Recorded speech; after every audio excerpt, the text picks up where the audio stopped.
Now, a total of 14 local councils in the Midlands go to the polls on May the 2nd. It promises to be a revealing set of contests when it comes out to working who might win the general election. One of those key battles will be in Nuneaton and Bedworth in Warwickshire. Both the parliamentary seats in this part of the world have been held by the Conservatives since 2010, and the Tories also have a strong grip on the council. After the last set of locals, they held 27 of the seats after capturing just over half of the votes. Labour was left trailing badly with just 5 seats. The Greens are on 2.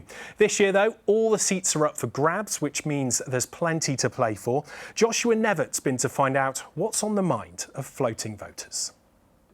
Marcus Charles Jones, the Conservative Party candidate, 20,000.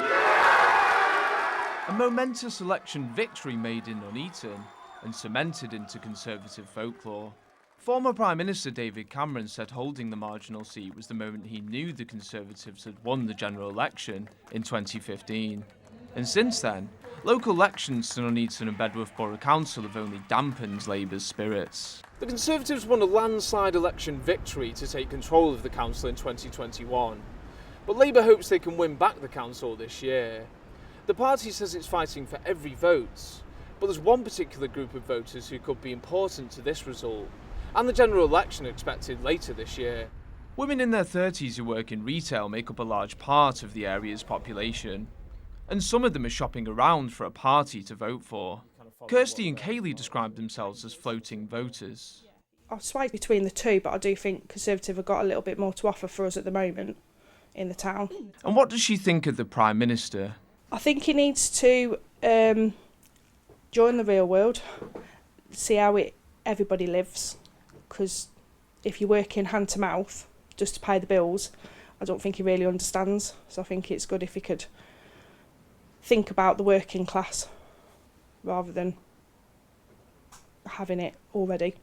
And what about local issues? There's hardly any shops. It just feels it just feels all depressed sort of thing. There's just nothing, and it just don't help that you haven't got that upbeatness of the community around you and trying to get that back sort of thing. And across the town at a children's playgroup, a mum in her 30s has been listening to the political moo music.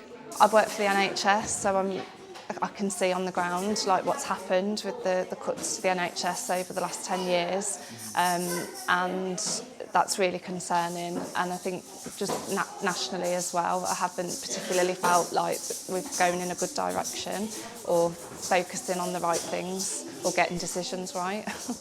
The votes of women like Kirsty, Kaylee and Rebecca are seen as an important barometer of political support. Nuneaton is made up of exactly this type of voter. Young tend to be younger, tend to be female, tend to be in insecure or not very massively well-paid jobs, and as I say, are looking for government to provide solutions for them. But how are local political leaders tempting these voters? There is no love for Labour locally. Starmer is no Tony Blair. People don't trust him. In fact, one person on the doorstep this weekend said to me that we can't risk going over to Starmageddon.